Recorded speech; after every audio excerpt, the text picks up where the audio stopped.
Happy Monday, everybody. My name is Brandon Rosa, and welcome to episode 171 of the Xbox in 10 podcast, your weekly source of Xbox gaming news covered in around 10 minutes. Every Monday, this podcast covers new game releases, the previous week's gaming news, and we all learn an Xbox-related fun fact together.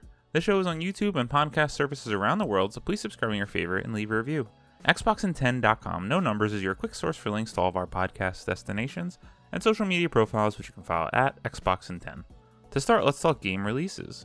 The big games or expansions that came out last week include Dead by Daylight Resident Evil Project W, Aliens Fireteam Elite Pathogen, Back 4 Blood Children of the Worm, Teenage Mutant Ninja Turtles The Cowabunga Collection, and F1 Manager 2022.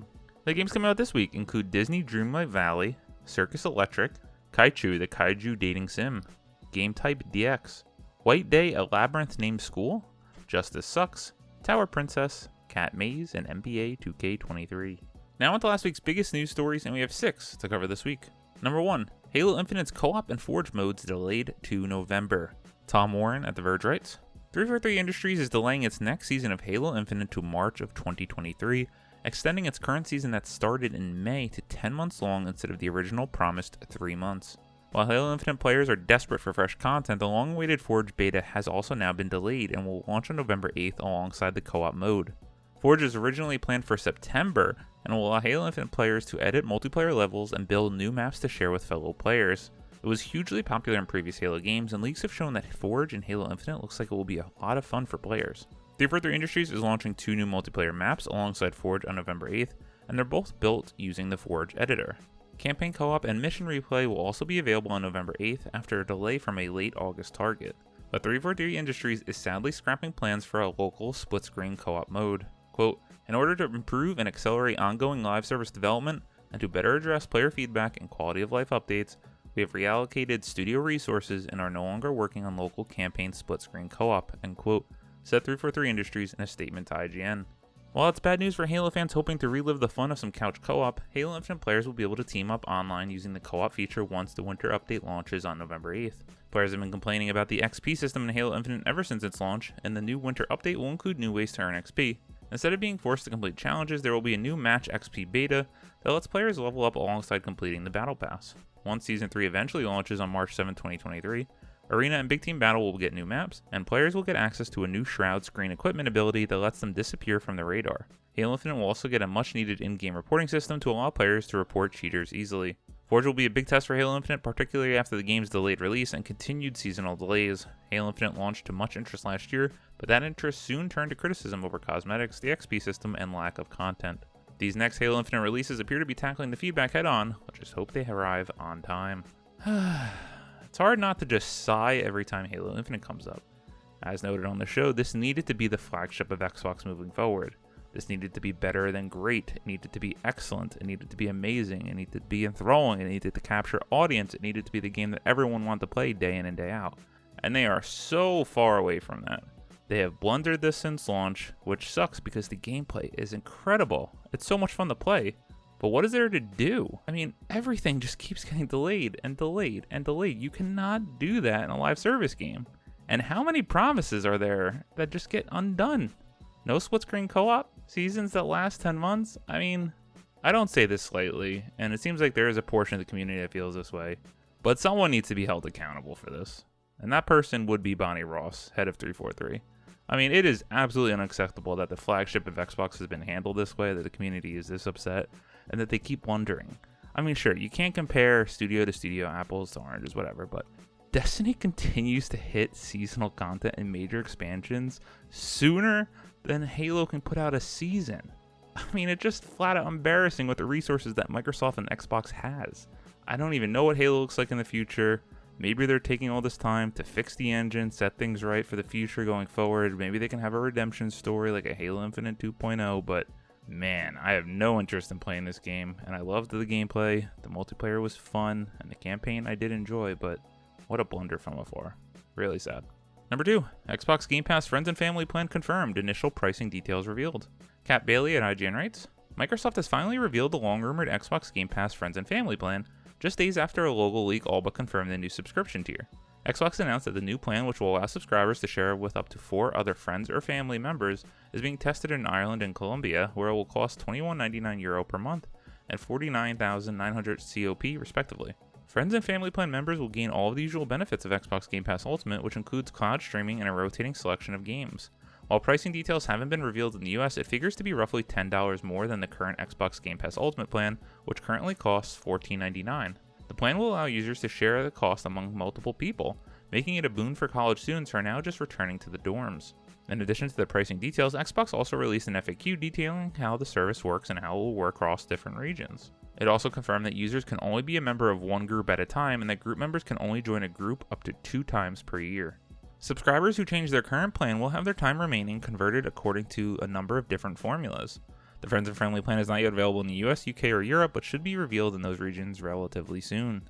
So we did report on this last week, but it's good to finally get it confirmed and official that it's happening. I'm really intrigued to see what this could do for me and my friends. If we can really be in different parts of the country, all pay that $24.99 a month, and then all get 4 different full Xbox Game Pass Ultimate subscriptions, that would be wild, and that's something I'm very much intrigued in, and I can't wait to find out more. Number 3, the Xbox stream is back for Tokyo Game Show 2022. Jeremy Hinton, head of Xbox Asia, writes on Xbox Wire, "We are pleased to confirm that Xbox will be making its digital return to Tokyo Game Show on September 15th at 5 a.m. Eastern, with a streamed broadcast celebrating the vibrant players and visionary creators across the region. Like years past, this will be a show created for our players in Japan and Asia. We invite fans to tune into the Tokyo Game Show 2022 Xbox stream, where you can expect to see updates on existing titles from Xbox Game Studios, and titles launching from developer partners that we hope will delight players here in Japan, across Asia, and around the world. The Xbox stream will be available on Tokyo Game Show's official YouTube channel, Xbox YouTube channels in Japan, Korea, Hong Kong, Taiwan, Southeast Asia, Australia, and New Zealand, and on Bilibili in China. This is great. Xbox needs that stronger presence in Japan and the East Asia market. Xbox Series X and S have done markedly better in terms of sales in the region when you compare that to the abysmal one for the Xbox One. As they've noted, set expectations, updates on existing titles, maybe we'll get a few cool new trailers for us to see in the US. I'm excited. I always love these showcases. I will catch it on demand because I am not waking up at 5 a.m. Number 4, Call of Duty will become part of Xbox Game Pass but launch on PlayStation on the same day. Ryan Dinsdale at IGN writes, Xbox boss Phil Spencer has confirmed that Call of Duty, along with the likes of Diablo and Overwatch, is eventually coming to Game Pass, but it will still be released on PlayStation on the same day. Announced in a Microsoft blog post, Spencer confirmed that Activision Blizzard's library of games is coming to Xbox Game Pass once the acquisition deal goes through, which includes Call of Duty and other blockbuster titles like Diablo and Overwatch. Spencer said that Xbox's goal was to bring games to as many people as possible, and therefore reaffirmed alongside the Game Pass news that Call of Duty would arrive on the PlayStation the same day as it launches elsewhere. Quote, "We intend to make Activision Blizzard's much-loved library of games, including Overwatch, Diablo, and Call of Duty, available in Game Pass and to grow these gaming communities," end quote. Spencer said in the blog post, quote, "By delivering even more value to players, we hope to continue growing Game Pass, extending its appeal to mobile phones and any connected devices," end quote. It could be a while before Activision Blizzard's games arrive on Game Pass, of course, and Spencer didn't give any specific date or details regarding which games would be coming to the service. As with other Xbox first-party titles like Forza and Halo, future iterations of these Activision Blizzard franchises will presumably come to Game Pass on day one.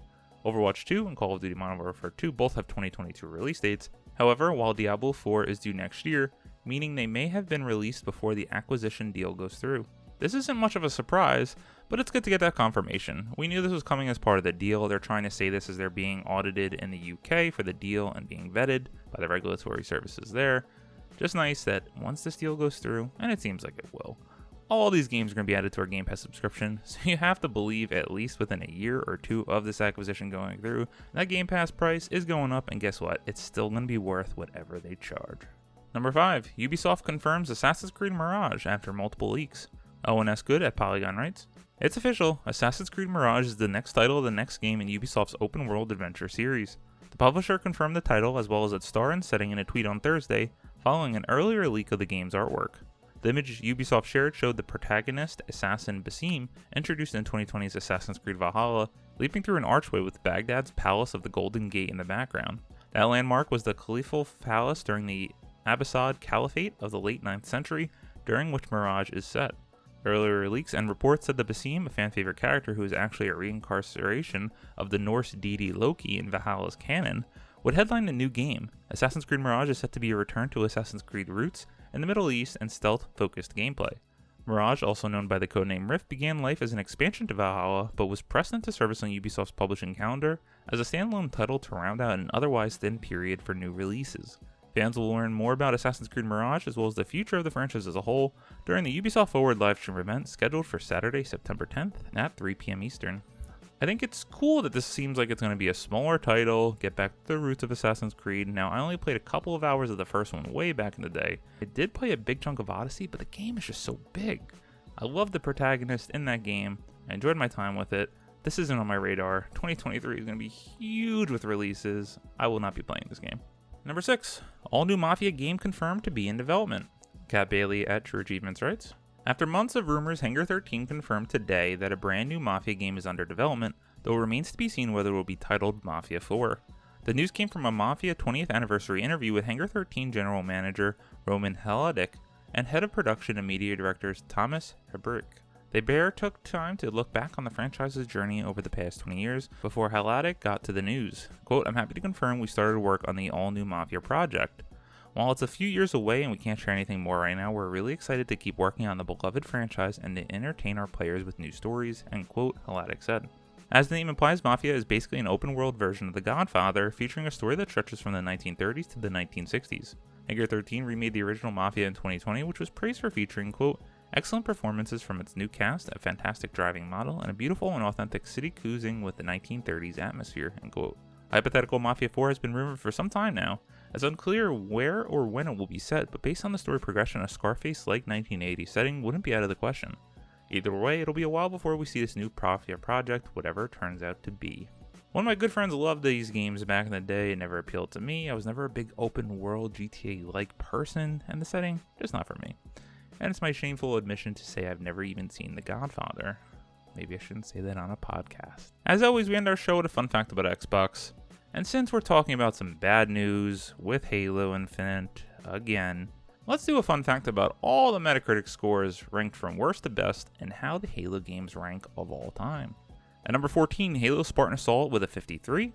At number 13, Halo Spartan Strike with a 66. At number 12, Halo Wars 2 with a 79. At number 11, Halo Wars with an 82. At number 10, Halo Combat Evolved Anniversary with an 82. Halo 3 ODST with an 83 at number 9. Number 8, Halo 5 Guardians with an 84. Number 7, Halo the Master Chief Collection with an 85. Number 6, Halo 4 with an 87. Number 5, Halo Infinite with an 87. Number 4, Halo Reach with a 91. Number 3, Halo 3 with a 94. Number 2, Halo 2 with a 95. And of course, Halo Combat Evolved, number 1 with a 97. The top of that list, not surprising. I think my personal favorite is Halo Reach, although Halo 3, I mean, what a time to be alive when that game came out. I will say, I don't like Halo Wars 2 being at number 12 out of 14 on this list with a 79. That game is excellent, the cutscenes are incredible, and the gameplay, really fun on a console. Thank you all for listening to the Xbox 10 podcast, your weekly source of Xbox gaming news covered in around 10 minutes. If you like the show, please subscribe on your favorite podcast service, share with your friends, leave a review, and follow on all social media at Xbox 10. This past week, after grinding away, I completed the King's Fall raid with my friends, really enjoyed it. Destiny 2 is a commitment to excellence, and I'm trying my hardest to pull myself away from that game because there's so many other games I want to play. And what perfect timing to get me pulled away than my favorite game of all time being remade. Yes, I'm a sucker, say what you will. It's my favorite game. If they want to put a new, prettier version of it out every year, I'll still buy it. It is The Last of Us Remake, and I'm playing that on my PS5. My name is Brian Rosa. You can follow me on Xbox at Brosa93. Hope you all have a great week, stay safe, and keep on gaming.